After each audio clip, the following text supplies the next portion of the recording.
Hey everyone, and welcome back to HZ English Pod, the podcast where you learn real English through real, meaningful conversations. And today's topic is very special because Ramadan is here and we want to make this month truly count. But here's a question for you.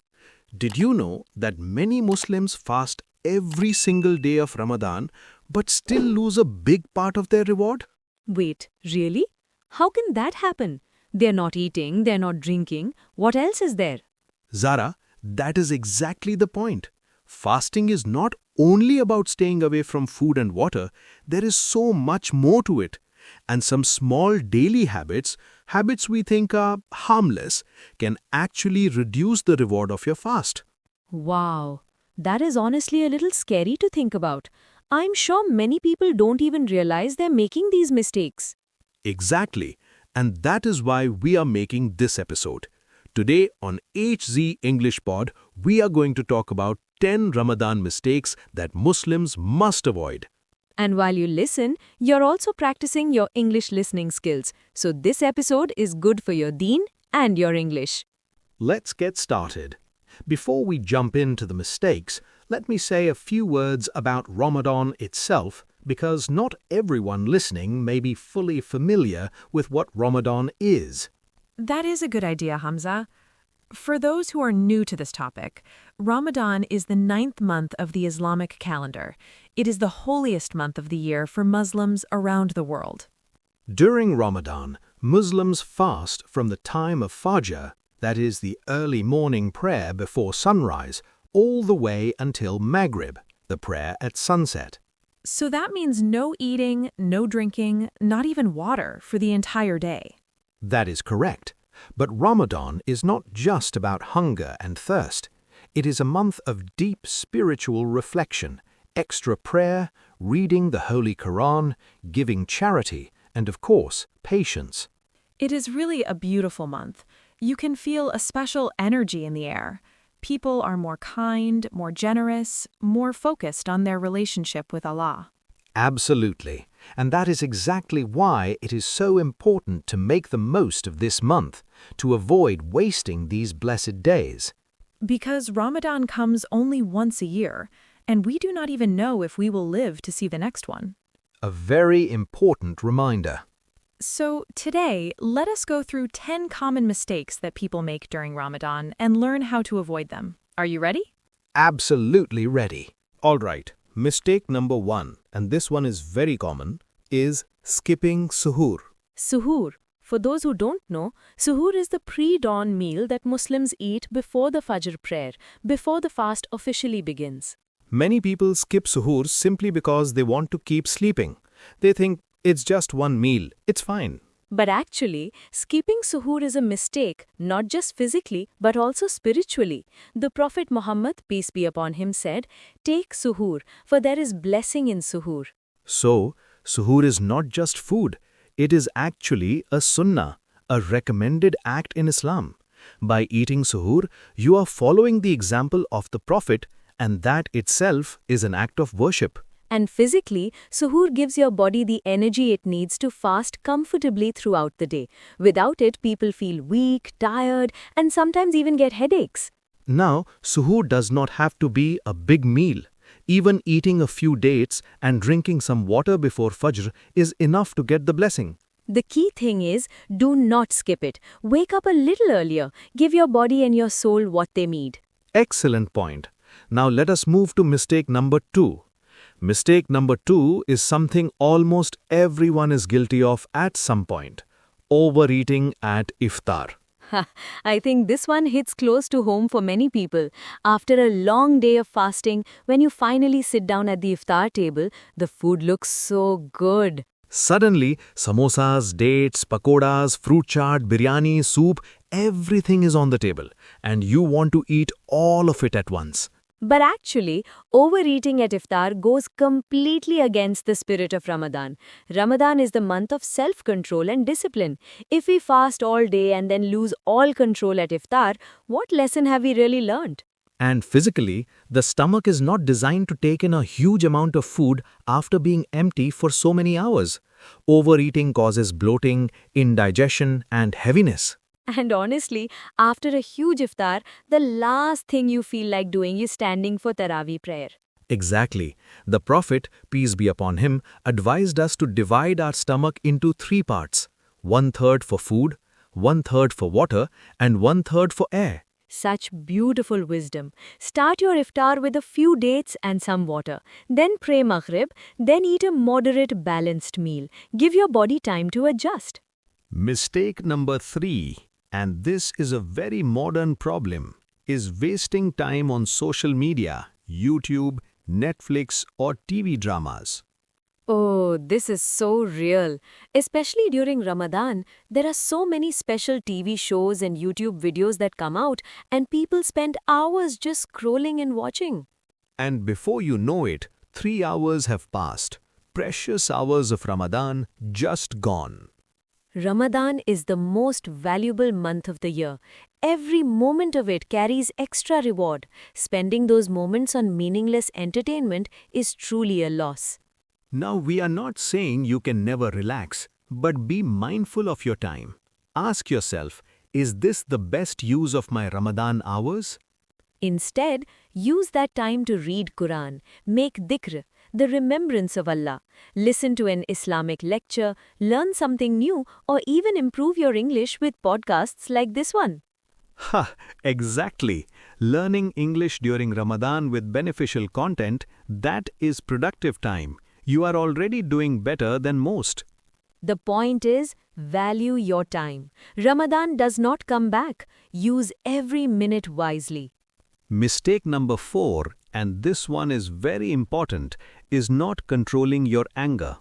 This is honestly one of the biggest tests of Ramadan. When you are hungry and tired, it is so easy to get irritable or snappy with the people around you. And many people do. They fast all day, but they argue with their family, lose their temper at work, shout at their children, or get into road rage while driving. But the Prophet, peace be upon him, said, if someone insults you or tries to fight with you during your fast, say, I am fasting, I am fasting. What a powerful teaching. Instead of reacting with anger, you pause, take a breath, and remind yourself, I am fasting. My fast is more important than this argument. Anger wastes the reward of your fast. Fasting is meant to train your nafs, your lower self, to have patience and self-control in all areas of life. So the next time you feel anger rising, pause, breathe, make wudu if you can, change your position, remove yourself from the situation, protect your fast. Because the best test of our character is how we treat the people around us, especially when we are tired, hungry, and under pressure. Mistake number 5, and honestly, this might be the most serious one, is skipping daily prayers. It sounds surprising, right? But it actually happens more than you think. Some people fast the entire Ramadan, but they are still not praying their 5 daily prayers. Fasting without prayer is like building a house without a foundation. Salah, prayer, is the second pillar of Islam. It is even more fundamental than fasting. If we are putting in the effort to stay hungry all day, but then not spending 5 minutes to stand before Allah in prayer, we really need to ask ourselves what our priorities are. Ramadan is actually the perfect opportunity to fix your relationship with Salah. If you have been missing prayers, use this month to restart. Allah is most forgiving, most merciful. Start with Fajr. Since you're already waking up for Sahur, just stay awake and pray Fajr on time. That one habit can change your entire day. Then, gradually add the other prayers. Dhuhr, Asr, Maghrib, Isha. Build the habit step by step. By the end of Ramadan, you will feel completely transformed. Prayer is not a burden, it is a conversation with Allah. And in Ramadan especially, that conversation carries so much more weight. Mistake number 6 is not reading or connecting with the Holy Quran during Ramadan. Ramadan is literally called Shahrul Quran, the month of the Quran. The Quran was first revealed in this blessed month, and yet many people go through the entire month without opening it even once. That is a real tragedy. The Quran is Allah's direct speech. Every single letter you read carries reward. And in Ramadan, every reward is multiplied many times over. You do not need to finish the entire Quran in one day. Even reading just 2 or 3 pages every day, consistently, is so much better than not reading at all. Set a small, realistic goal. Maybe one ruku, one section after every prayer. Or one juz, one part per day if you can manage it. And if you do not understand Arabic, that's completely okay. Read the translation and tafsir, the explanation in your own language. Understanding the meaning of the Quran is itself a beautiful form of worship. The Quran is guidance, healing, and light for the human heart. In a month as special as Ramadan, do not let it sit on the shelf collecting dust. Mistake number 7.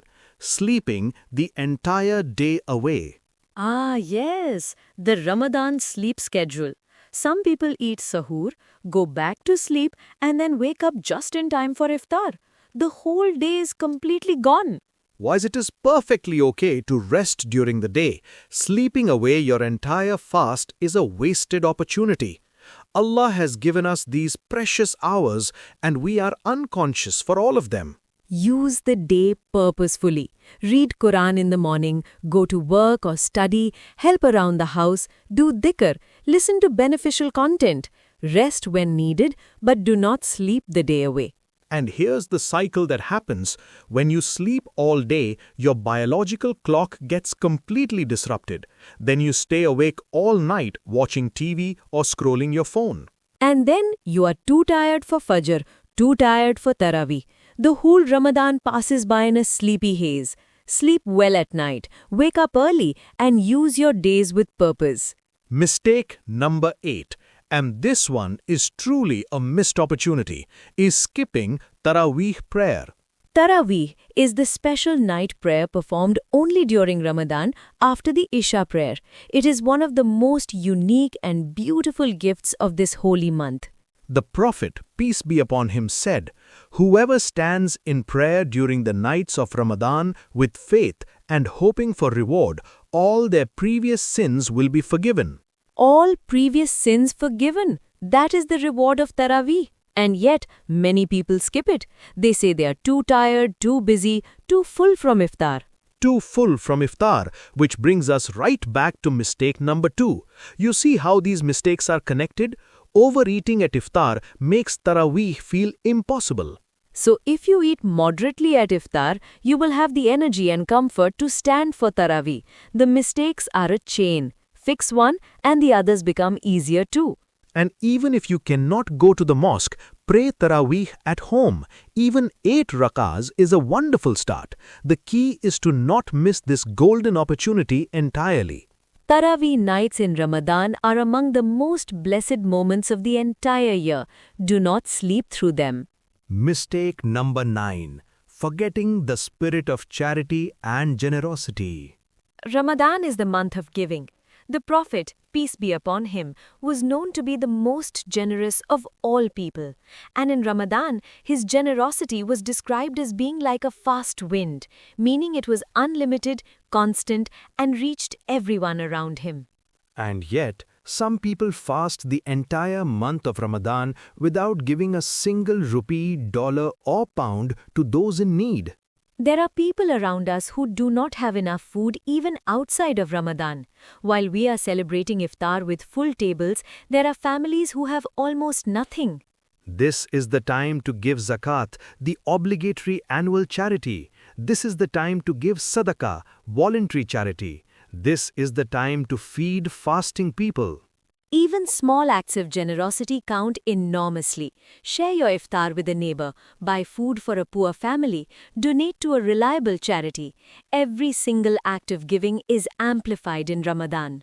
And remember, giving charity does not decrease your wealth. It actually brings more barakah, more blessings into your life. That is a direct promise from Allah. And the final mistake, mistake number 10, is not making enough dua. Dua means supplication. It is when you raise your hands and speak to Allah from your heart, asking for whatever you need and want in this life and the next. Ramadan is perhaps the best time in the entire year for dua to be accepted. The Prophet told us there are specific moments when dua is never rejected, and many of those moments exist inside Ramadan. For example, the moment just before iftar, when you are still fasting and the fast is about to break. That is an incredibly powerful moment for making dua. And the last 10 nights of Ramadan, especially Laylatul Qadr, the night of power, are better than 1,000 months. One sincere dua on that night could change the entire course of your life. And yet, many people sit silently at the iftar table waiting for the azan without making a single dua. That is such a missed opportunity. Write a list of duas. Pour your heart out to Allah. Ask for your health, your family, your rizq, your akhirah. Ask for forgiveness. Ask for guidance. Ask for everything. Allah loves to hear from His servants, and in Ramadan, He is even closer. Do not be shy, do not hold back. Make dua and make it often. Subhanallah. What a conversation today, Zara. We covered all 10 mistakes, and I think every single one of us can find at least one or two things on that list to work on. Absolutely. Let me quickly recap for you. Mistake 1, skipping suhoor. Mistake 2, overeating at iftar. Mistake 3, wasting time on social media. Mistake 4, not controlling anger. Mistake 5, skipping daily prayers. Mistake 6, not reading Quran. Mistake 7, sleeping all day. Mistake 8, missing Taraweeh. Mistake 9, forgetting charity. And mistake 10, not making enough dua. These 10 things, if we are mindful of them, can completely transform our Ramadan experience. This month has the power to change us deeply if we let it. And remember, you have been practicing your English this whole time. Every time you listen to us, your listening skills improve, your vocabulary grows, and your confidence builds. So thank you so much for spending this time with us on the EDZ English Pod. If this episode helped you, please share it with a friend or family member. Subscribe, leave a comment, and keep practicing your English every single day. From both of us, Ramadan Mubarak. May Allah accept your fasts, your prayers, and all your good deeds this month. Ameen. See you in the next episode of the Ramadan English Series. Until then, keep learning, keep growing, and keep fasting with sincerity. Assalamu alaikum. Walaikum assalam.